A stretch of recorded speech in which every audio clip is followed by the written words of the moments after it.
Guys, unpacking commercial real estate where residential and commercial warehousing all blended in one, super rents. Um, what do they look like on the northern beaches? And we wanted to give you an example of one today that you could buy and you could get an enormous income. Stay tuned.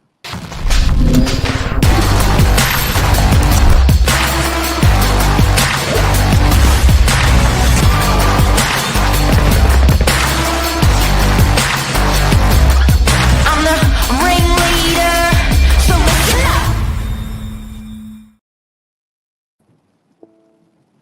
Morning, morning. Josh Website, how are you?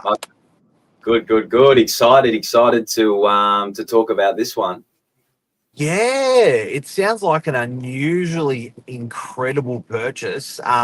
Lots of rents, lots of potential to add to it, even add rents or increase rents. Blended income. Normally, you see warehouses, yes, or you see units, residential apartments, yes, but having a blend between the two is super rare. Tell us more. Yeah, so we've got this amazing site coming to market. Probably see it hit the portals towards the end of the week, guys. But we thought we'd give our listeners and crew here on the Novak Morning Minutes a first look in. It's a multi-use site down towards border of DY and Collaroy. We've got 7 tenants. We've got a mix of retail shops, offices, residential apartments, and an industrial warehouse, Cool. all in the one sale. They're separately lotted, so there's a 1, 2, and 3 lots, but obviously all on the same block there as part of this deal. Income as big as $220,000. And then with this type of stock, you generally also open yourself up more to your growth in equity over time, because there's just, in my time, you don't see these pop up. Mark, you've been in the industry how long? Please explain how unique this type of stock is. Look, I think when people have got great incomes, it's so much easier to hold on to the assets. So I think assets like this, people traditionally, if they're selling stuff, they'll sell something else and they'll hold this. So it's I think if you look at the average of people, average hold for properties maybe 7 to 11 years. Something like this is probably more like 20.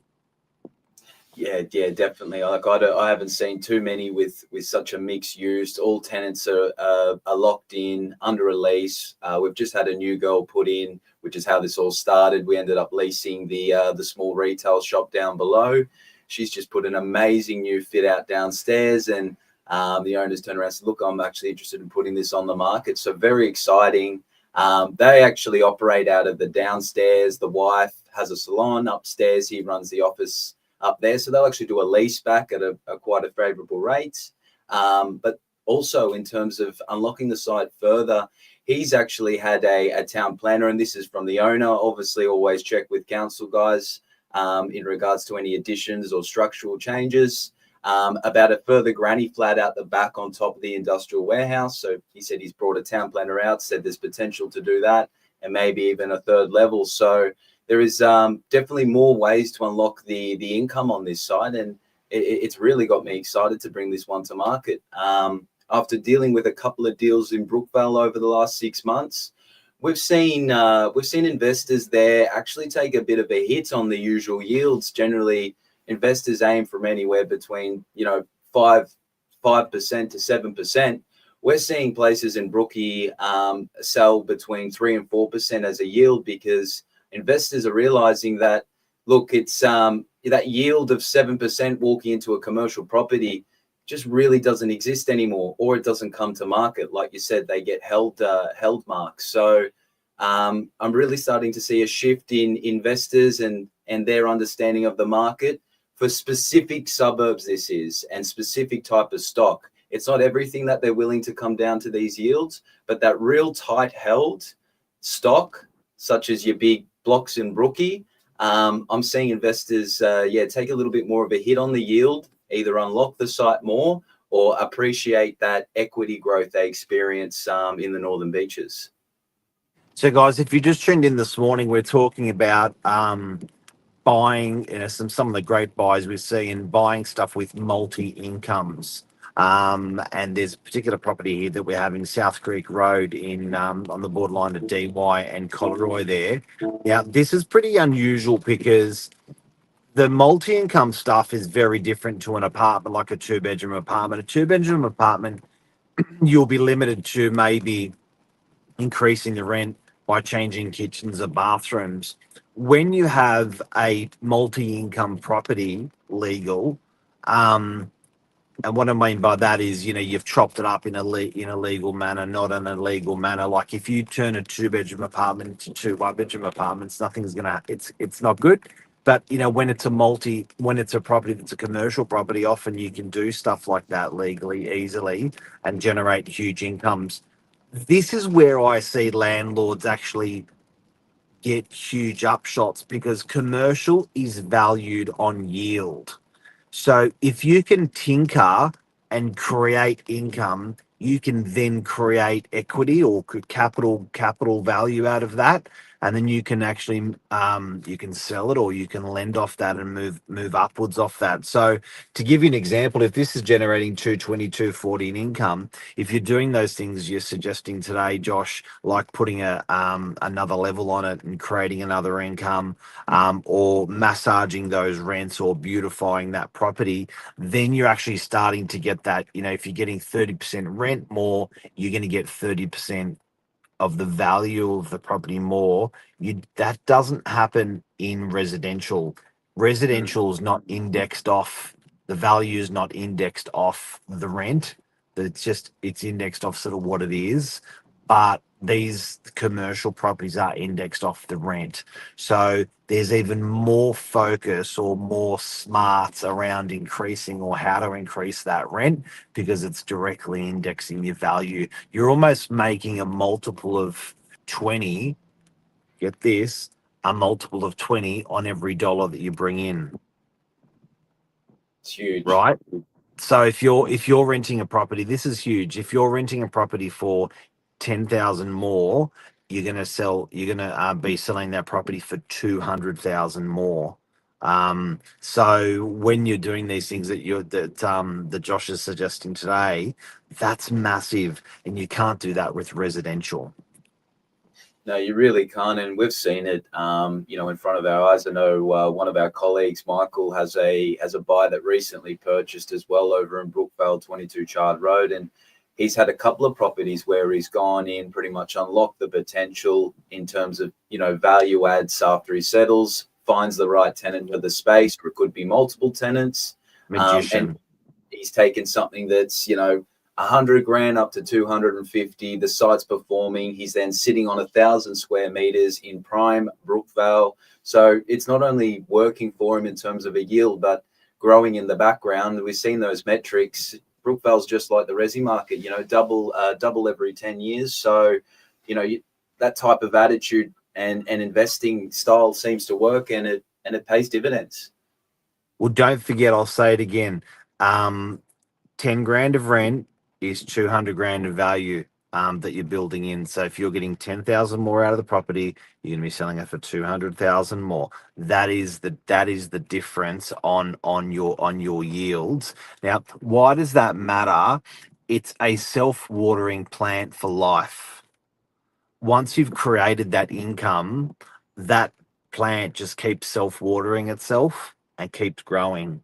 So back to why we're talking about this morning, these multi-income properties, they allow you legally to do that, and then they self-water themselves. Like, what a great opportunity. If someone, before we go, can you tell us exactly what this property is, what it rents for, what it sells for, and why you should buy it? And I'd like to, once this is sold, come back around and talk about the features and benefits and who bought it and things like that, and what they're going to do with it. Yeah, definitely. So we're looking at, guys, a 650 square meter block, 3 lots. You've got 3 ground level retail shop fronts. What's your address? 5 South Creek Road, guys. So if you're familiar with 21 grams, the coffee shop there, just next door over the driveway. This is it. You've got Nick Beauty that's just been put in downstairs. So she's done an amazing fit out down there. A lovely beautician we've just put in. So she's in there for another 3 to 6 years. We've got the lovely Mel down at the salon down there. She's got a regular customer, has been there for some time. One of the owners, but we'll do a lease back.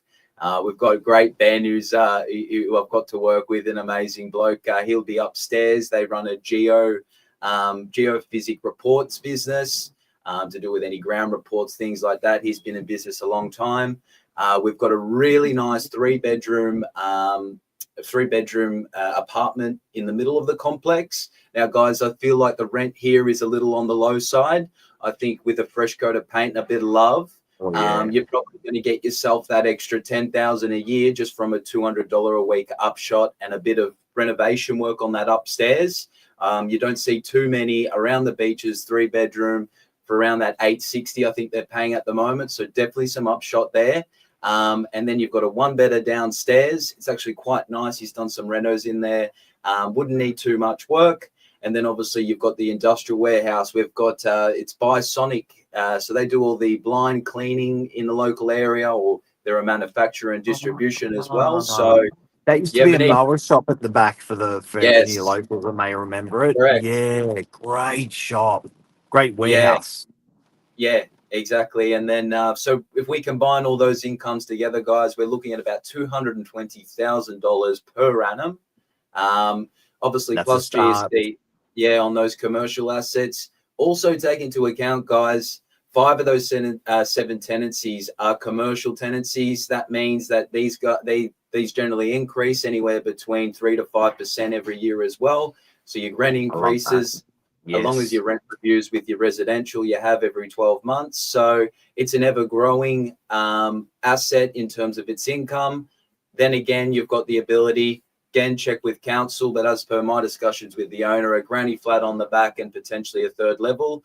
I would think starting off with the granny flat would probably be the easiest, considering that what he's spoken about is just a stairs along the back, structure on top. Wouldn't be too much capital needed as opposed to putting on a 3rd level. So I think that would be the first spot to go. And you're looking at an extra $800 a week for a granny flat, 2-bed granny flat, I would say. If we're seeing what these boarding houses are going for per week around that $480 mark, I think that's, anywhere between $600, $800. Guys, there's another $30,000, $40,000 worth of income. Times that by 20, just as Mark's told us. You start to see what this site can unlock. There's only, I think, 4 or 5 properties along that strip that have that retail presence along the bottom there. Who knows what's going to happen in 10 years' time? We've seen the introduction of the low to mid density or LMR changes recently, which we haven't seen anything like that happen previously. So let's see what the next 10 years brings us, and that's a site to me that has the E1 zoning that you could run your shop top housing. So you still keep that commercial presence along the bottom, and essentially you go for your residential on top. Now that's not approved now, but these are the types of sites you look out for changes in the future where that may be possible. So I'm very excited. We've got to go. We're over time. Thank you, Josh. That's a great address. People that want to upsize, this is good. People want to downsize, this is good. Anything else you want to add? If you want to see it before the portals, make sure you reach out because this one will go. All right, legends. Thanks, Josh. Have a great day. Industrial, commercial, residential, office, all blended into one purchase. What a great buy. Take care. See you, mate. Thank you.